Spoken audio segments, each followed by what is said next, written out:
Hello and welcome to this week's video. I got a few requests for me to draw your original characters again, so today I'm going to be making illustrations of 2 of them. And at the end I'll show you how you can submit your own character to me, so keep watching until the end for that.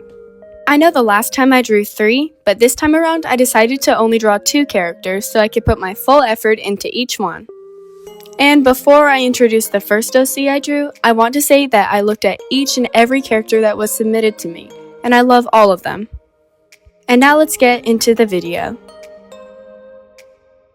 The first character I drew was Mayo, and I'm not entirely sure how to pronounce the name of the person who created Mayo, so I'll just put their name on the screen here. But anyway, Mayo is 23 years old and she is a witch. I like her hair color a lot, and I had an idea for how I was going to draw her. I knew immediately that I wanted to draw her in a cool color scheme, so I started sketching out what I wanted for the illustration. And I wanted to draw her sitting by a staircase or something. I don't know off the top of my head exactly what a staircase looks like, so I looked at a reference photo for this. And I also brought in a photo for the pose. When I was drawing Mayo, I had trouble with her witch hat, so I had to look up another photo so I could remember what it looked like, since I kept mixing it up with another type of pointed hat. But all that aside, I was having fun bringing this idea to life and imagining what kind of person the creator made Mayo to be. Since there wasn't any info about her personality or anything, I kind of had to fill in the gaps with my own imagination. I might not be right about her personality, but I tried to keep her expression and pose somewhat neutral. A good storytelling tip for your art is to leave gaps for the viewer to imagine things themselves. And when I drew Mayo's eyes, I paid special attention to some details and added various textures in different colors. I also like to make the top parts of the eyelashes highlighted around the edges, ever since doing a style analysis of 𝚞𝚘𝚏𝚗's art style. I wanted there to be a warmer light coming from the top left corner, and then for a cooler, darker shadow to come from the bottom right corner. I started by coloring the background in, then the character. And once I had the base colors in, I changed the line art colors to fit the lighting. So I used a bluish color to color the line art on the lower right side and had it gradually fade into an orange and yellow color facing the upper left. As I was coloring the lips, they looked kind of dry to me, so if you guys have any tips for coloring lips, let me know. I think the material of Mayo's outfit is on the thinner and tighter side, so I adjusted the folds as needed. If you want to know how to do that too, then check out my video on drawing clothing folds. I'll leave the link to that in the description of the video. I also saw somewhere that a good way to add hair highlights is to draw them in this H shape, so I applied that to this illustration.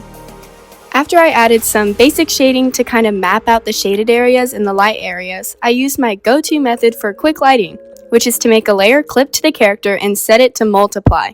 Fill the layer with either a peach color or a grayish purple color, depending on the color scheme, and then use overlay layers and airbrushes to accentuate those light and dark areas. And if you want the full tutorial on that, just check out my video about lighting. After I did that, I made a new layer on top of the whole thing and just used that to paint over some things, adjust shapes, and make it look more finished. Some artists call this stage rendering. And so here's the final illustration of Mayo. I think she's a really cool character, so thanks for submitting her to me and giving me the honor of drawing her. And now it's time to introduce the next character I drew. This character was sent in by Bug, and the OC's name is Victoria. The artist says that Victoria likes roses, the color blue, and sapphires, and that she dislikes bugs, thorns, and arranged marriages, since she's being forced into an arranged marriage of her own. She looks so fancy and interesting, so I can't wait to draw her. To start out, I sketched out an idea of the pose and background of the illustration. I don't know what time period Victoria's story is set in, but I envision it being like the Victorian era or something like that. So when I was drawing her standing on the bridge, I pictured her coming out from a ball dance or something. Also, for the expression that Victoria is making in my illustration, I was going off of Victoria's expression in the photo that Bug gave me. I think Victoria's expression in the photo that Bug gave me captures her whole personality really well. But the reason I wanted to draw Victoria was because her clothes are beautiful. And also, she has curly hair, and I love drawing curly hair. But I might be a little biased since I have curly hair myself. But as you can see, I'm refining the sketch of the hand right now. And let's just say there were some technical difficulties.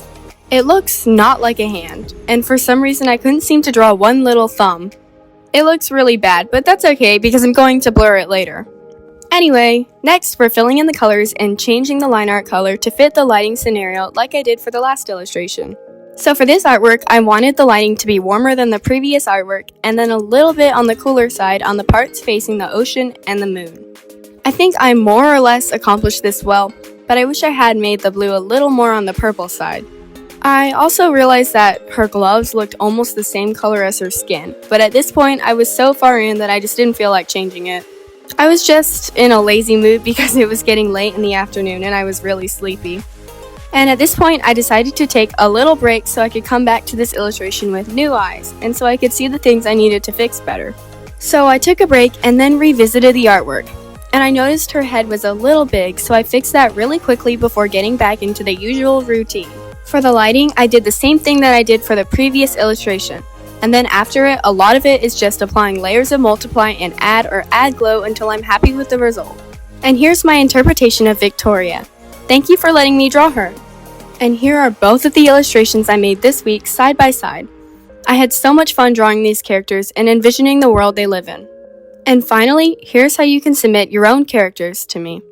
There are currently 3 different methods for you to do this. The first is YouTube, and all you need to do for that is tag me in a community post or a video with a picture of your OC and a bit about them. The second method is a form, and for that I'll leave the link to fill it out in the description. And the last way to submit your OC is through email, which for that, you just need to email me at drawingwithchong@gmail.com with a picture and a bit about the character. That being said, please include some info on the character, whether it be their story, likes and dislikes, or personality, because it increases your chances of getting picked and it allows me to get more creative with the illustration. And if you want to see the last video where I drew your original characters, just click the video at the top right of the screen.